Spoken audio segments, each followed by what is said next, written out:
ایک اور حدیث میں آتا ہے رسول اللہ صلی اللہ علیہ وسلم نے فرمایا جنت میں اعلیٰ درجات والوں کو اونچے درجوں والوں کو ادنا درجات والے اس طرح دیکھیں گے جیسے تم لوگ ستاروں کو دیکھتے ہو، یعنی زمین سے جیسے ستارے دیکھتے ہو کہ ایسے سر اوپر اٹھا کے، ایسے ہی جن کے بلند درجے ہوں گے وہ بہت اونچے ہوں گے. ابو بکر اور عمر انہی میں سے ہیں اور کیا خوب ہیں. اب یہاں بھی دیکھیں آپ اپنے ساتھیوں کی تعریف کر رہے ہیں. ابو بکر اور عمر انہی میں سے ہیں، یعنی بلند درجوں والوں میں سے، اور وہ کیا خوب ہیں، کتنے اچھے لوگ ہیں. تو اس سے کیا بات پتہ چلتی کہ اپنے ساتھیوں کی تعریف کی جا سکتی. پھر کنٹراڈکشن نہیں ہے کہ ایک جگہ آتا ہے تعریف نہ کرو کسی کی اور دوسری جگہ آ رہا ہے کہ آپ خود تعریف کر رہے ہیں. اور صرف یہاں نہیں، پیچھے حضرت ابو بکر کے بارے میں آپ دیکھتے ہیں، حضرت عمر کے بارے میں نبی صلی اللہ علیہ وسلم نے فرمایا کہ میں نے کوئی ایسا شہزور نہیں دیکھا یا پھر الفریہ جو عمر کی طرح کی تدبیر اور حسن انتظام جانتا ہوں، مینجمنٹ جانتا ہوں، میں نے ایسا کسی کو نہیں پایا.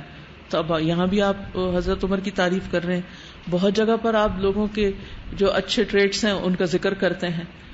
تو اس سے یہ پتہ چلتا ہے کہ کسی کی بھی خوبیوں کا ذکر کرنے میں کوئی ممانعت نہیں، ایز لانگ ایز وہ سچ پر مبنی ہے، اس میں ایگزیجریشن نہیں ہے، اس میں کوئی جھوٹ شامل نہیں.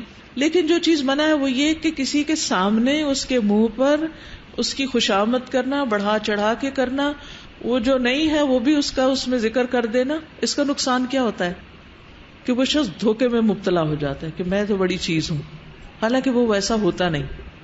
یا یہ کہ اگر اس نے کچھ اچیو کیا ہے تو بہت زیادہ اس کی جب انسان تعریف شروع کر دیتا ہے تو اس کی پروگرس رک جاتی، کبھی نظر بھی لگ جاتی. لیکن اعتدال کے ساتھ، ضرورت کے تحت، دوسروں کو شوق دلانے کے لیے کسی کی خوبی بیان کرنے میں کوئی حرج نہیں.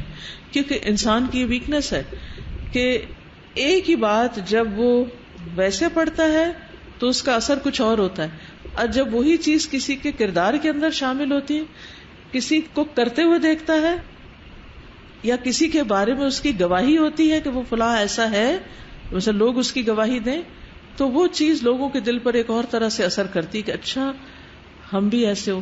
کیا یہ حدیث سنتے ہوئے یہ خیال نہیں آیا آپ کو ابو بکر اور عمر ان میں سے ہو گئے تو اچھا ہم نہیں ہو سکتے؟ اور اگر آپ یہ نہ کہیں تو پھر انسان اپنے آپ کو کمپیئر نہیں کر سکتا کہ میں کہاں کھڑا ہوں، میں کیا کر رہا ہوں. کیونکہ دنیا کے معاملے میں ہم پھر بھی کوششیں بڑی بڑی کر لیتے ہیں، آخرت کے بارے میں بڑی کوشش کرنے سے گھبراتے ہیں کہ بس کسی طرح جنت میں پہنچ جائیں، یہی کافی ہے. تو اس کے لیے بھی بڑے کام کرنے کی، یعنی ایسے کام کرنے کی ضرورت ہے کہ واقعی اللہ کے قریب ہوں. اگلی حدیث ہے حدثنا محمد بن السلتی ابو جعفر الکوفی حدثنا ابن المبارک عن یونس عن الزہری اخبرنی حمزة عن ابیہ ان رسول اللہ صلی اللہ علیہ وسلم قال بین انا نائم شربت عن اللبن حتى انظر الى الری یجری فی ظفری او فی اظفاری ثم ناولت عمر فقالوا فما اولته قال العلم. حدثنا محمد بن السلت ابو جعفر الکوفی ہیں، یہ ان کی نام اور کنیت آپ نے دیکھ لی، اور ان کو الاسم بھی کہا جاتا ہے، اور یہ بھی آزاد کردہ غلام ہے. اس سے پہلے بھی کئی دفعہ یہ بات ذکر ہوئی، امام بخاری کے استادوں میں ایک کثیر تعداد ان لوگوں کی ہے جو آزاد کردہ غلام ہے، یعنی پہلے وہ غلام تھے پھر ان کو آزاد کر دیا گیا، اور جب انہیں آزادی ملی تو پھر انہوں نے اس آزادی سے کیا فائدہ اٹھایا. گویا دوسرے لفظوں میں ان کو اپرچونٹیز ملی، مواقع ملے، تو پھر ان مواقع سے انہوں نے کیا کام لیا، اپنی زندگیوں کو کیسے استعمال کیا، یعنی خوب علم حاصل کیا، علم کے میدان میں ترقی کی، اور امام بخاری جیسے بڑے لوگوں کے استاد بنے. اب آپ دیکھیے کہ امام بخاری کی کتاب اب تک حدیث کی کتابوں میں سے سب سے زیادہ اوتھینٹک اور کتنی زیادہ پڑھی پڑھائی جاتی، لیکن امام بخاری یہ کتاب کمپائل کرنے کے قابل کیسے ہوئے، کن کی وجہ سے؟ انہی استادوں کی وجہ سے جو ٹاپ کے استاد تھے، ماہر استاد تھے. کیونکہ امام بخاری کا کسی سے علم لینے کا، حدیث لینے کا کرائیٹیریا بڑا سخت تھا. وہ ہر ایک سے حدیث نہیں لیتے تھے کہ اس سے ملاقات ہوئی ہو، وہ عادل ہو، وہ ضابط ہو، اس کی حدیث میں کوئی علت نہ ہو. تو اس میں یہ ایک ایک نام جو ہے بڑا قیمتی ہے، اور ان کے بارے میں مزید پڑھنا بھی چاہیے آپ لوگوں کو. تو بہرحال محمد بن سلت بھی آزاد کردہ غلام ہے، اور یہ جو خصوصیت ہے یہ مسلمانوں کے اندر نظر آتی ہے کہ آج کے دور میں بھی آپ دیکھیں کہ غلاموں کے ساتھ کیا سلوک کیا جاتا ہے. یہ کچھ سال پہلے، کچھ ڈیکیڈز پہلے چلے جائیں پیچھے ویسٹ میں بھی، کہ سلیوری کے معاملے میں رویہ کیا تھا اور سلیوز کے ساتھ کیا کیا گیا. شاید جانوروں کے ساتھ بھی بہتر سلوک کیا جاتا ہو جو سلیوز کے ساتھ سلوک ہوتا تھا. الحمدللہ اب تو حالات بہت بدل چکے ہیں، لیکن 1400 سال پہلے اسلام نے وہ تعلیم دی کہ لوگوں نے اپنے غلاموں کو اپنا بھائی سمجھا. نبی صلی اللہ علیہ وسلم نے جب ان کا ذکر کیا تو کیا فرمایا کہ جس کا بھائی اس کے زیر تحت ہو، جس کا بھائی، اگر غلام کو بھائی بتا دیا گیا تو پھر تو ساری طبقاتی درجہ بندی ختم ہو کے رہ گئی، کیونکہ بھائی ہمارے سے اوپر نیچے تھوڑی ہوتا ہے، وہ تو برابر کا سٹیٹس ہوتا ہے. غلام ہے وہ اپنی جگہ، لیکن سٹیٹس ایک دم بلند کیا. اور پھر بہت سے گناہوں کے کفارے میں غلام آزاد کرنے کا پابند کیا، اور اس کے علاوہ بھی غلام آزاد کرنے کا مختلف جگہوں پر ہمیں ملتا ہے کہ کتنا ثواب اور کتنا اجر ہے. کسی کو پتا ہے کہ کیا اجر ہے غلام آزاد کرنے کا؟ اپنے آپ کو جہنم کی آگ سے آزاد کرانا. اور اگر کوئی پارشلی آزاد کرتا ہے اس کے ہر اس کے بدلے آگ سے آزادی ہے. تو بہرحال امام بخاری نے ان سے حدیث روایت کی، اور یہ پہلے ایران میں رہتے تھے، اصفہان میں، اور پھر کوفہ چلے گئے. ابن حجر کہتے ہیں کہ ثقہ تھے. بخاری نے ان سے 5 احادیث لی ہیں. حدیث بہت زبردست ہے. زہری کہتے ہیں مجھے حمزہ نے خبر دی، انہوں نے اپنے والد عبداللہ بن عمر سے، یہ حمزہ کے والد جو ہیں یہ کون ہیں؟ یعنی حضرت عمر کے پوتے. ان رسول اللہ صلی اللہ علیہ وسلم قال،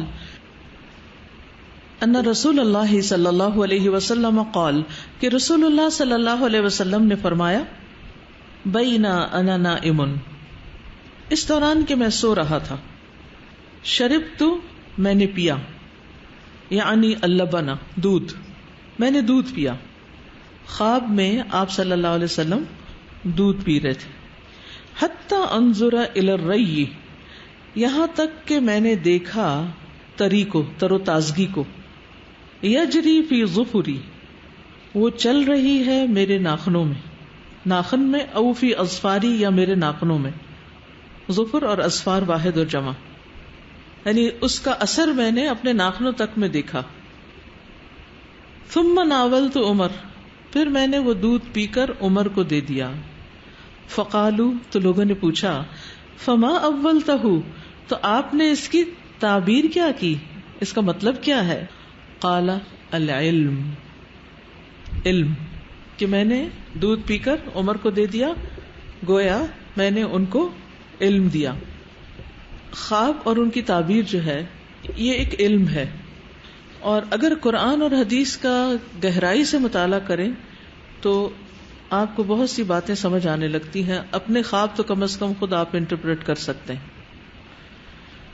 اور خاص طور پر یہ جو نبی صلی اللہ علیہ وسلم نے خواب دیکھے یا صحابہ نے دیکھے، آپ نے تعبیر کی یا صحابہ نے تعبیر کی، اگر یہ باب بھی آپ پڑھ لیں تو اس سے بھی بہت سی باتیں پتہ چل جاتی. تو آپ میں سے تو کبھی کسی نے دودھ پیا یا پلایا نہیں کسی کو، ہو سکتا ہے کسی نے خواب میں دودھ پیا ہو کبھی، اور یہ بھی ہو سکتا ہے کہ کسی اور کو پلایا بھی ہو. تو بہرحال آپ صلی اللہ علیہ وسلم خواب میں حضرت عمر کو دودھ دے رہے ہیں، گویا حضرت عمر کے علم کی طرف اشارہ ہے. دودھ ہمارے جسم کی غذا ہے اور علم ہماری روح کی غذا ہے. جس طرح دودھ ہمارے لیے ایک کافی خوراک ہو جاتی ہے، اور خصوصاً آپ دیکھیے کہ بچے کے لیے سب سے پہلی خوراک کیا ہے، اس سے آپ اندازہ لگا سکتے ہیں دودھ کی قدر و قیمت کا. پھر اسی طرح نبی صلی اللہ علیہ وسلم جب معراج پہ تشریف لے گئے اور آپ کو دودھ اور دوسرا ڈرنک دیا گیا تو آپ نے دودھ پینا پسند کیا.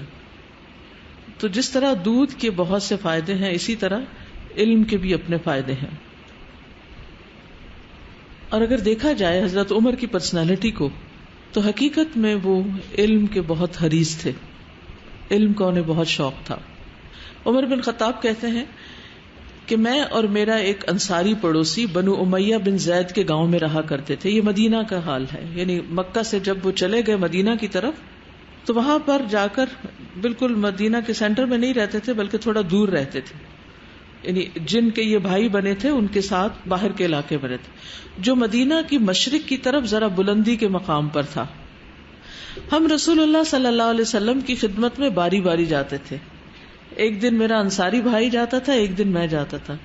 ان کو یہ سہولت حاصل نہیں تھی کہ ہر روز مجلس میں حاضر ہو سکیں، کیونکہ ایک کام کرتا تھا اور ایک علم حاصل کرتا. پھر شام کو جمع ہوتے اور ایک دوسرے سے تبادلہ خیال کرتے. جو کچھ اس دن سیکھا ہوتا تھا وہ آ کر دوسرے کو سکھاتے. ساتھ کے ساتھ کسی ڈگری کے کمپلیٹ ہونے کا انتظار نہیں کیا، بلکہ جتنا سیکھا اتنا آگے پہنچا دیا. اور دوسرا شخص جو کھیتوں میں کام کرتا تھا وہ شام کو بتا دیتا کہ میں نے آج کیا کام کیا اور آگے کیا کرنے والا ہے. اب دیکھیے کہ مردوں کے لیے عام طور پر یا جو بھی لوگ کام کرتے ہیں ان کے لیے بعض اوقات فل ٹائم کوئی بھی علم حاصل کرنا ممکن نہیں ہوتا. تو یہاں پر ہم دیکھتے ہیں کہ صحابہ نے کس طرح ٹائم مینجمنٹ کی کہ اپنے کام بھی جاری رکھے اور اس کے ساتھ ساتھ سیکھتے بھی رہے. وہ کہتے کہ ایک دن وہ جاتا ایک دن میں، جس دن میں جاتا اس روز کی وحی وغیرہ کا حال میں اسے بتا دیتا، جس دن وہ جاتا وہ بھی ایسا ہی کرتا. تو اس طرح علم حاصل کرتے رہے.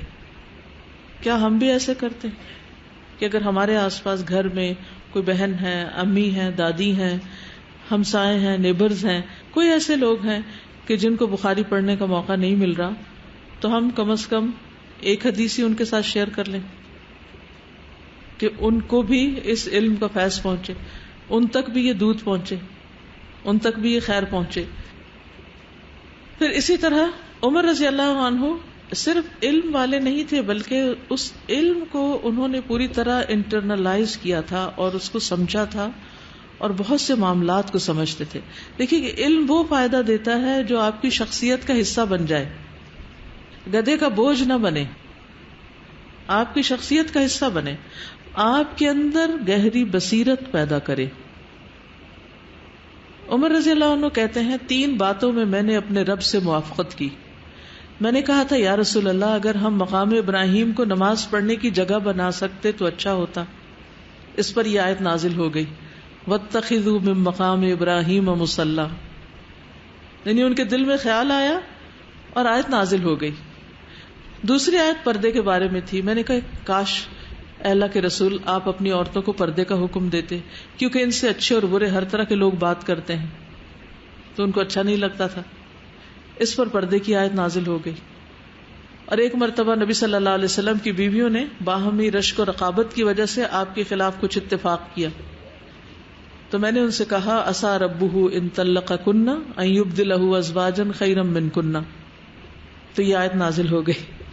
اسی طرح حضرت عائشہ سے روایت ہے کہ رسول اللہ صلی اللہ علیہ وسلم کی ازواج جب رات کے وقت قضاء حاجت کے لیے باہر نکلتی، مناسے کی طرف جاتی، تو وہ دور ایک کھلی بڑی جگہ ہے جہاں پر وہ رات کو جاتے تھے. گھروں کے اندر ٹوائلٹ نہیں ہوا کرتے تھے، اسی لیے جن شیطان بھی گھروں میں نہیں ہوتے تھے.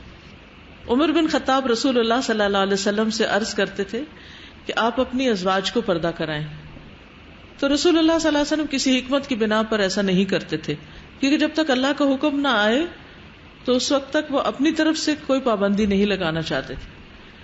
پھر ایک رات نبی صلی اللہ علیہ وسلم کی اہلیہ سودا بنت زمع عشاء کے وقت قضاء حاجت کے لیے نکلی، تو وہ بہت لمبی دراز اور ذرا بھاری خاتون تھی، یعنی ہیوج تھا ان کا جو جسم تھا. تو حضرت عمر نے اس حرص سے کہ حجاب نازل ہو جائے پکار کے ان سے کہا سودا ہم نے آپ کو پہچان لیا. حضرت عائشہ کہتی ہیں اس پر تو حضرت سودا بہت پریشان ہوئی، واپس آ کے انہوں نے ذکر کیا اور اللہ سبحانہ وتعالیٰ نے حجاب کی آیات نازل کر دی. جی کس کی؟ جی ہاں، اسی وجہ سے، یعنی ان کو ازواج مطہرات پر غیرت آتی تھی کہ دوسرے مرد ان کو کیوں دیکھتے ہیں، تو اس پر آیت حجاب نازل ہوئی. تو نبی صلی اللہ علیہ وسلم نے جب خواب میں دیکھا اس محل کو تو پھر آپ کو حضرت عمر کی غیرت یاد آئی. تو یہی واقعات تھے جن کی وجہ سے آپ کو یہ بات یاد آئی تھی.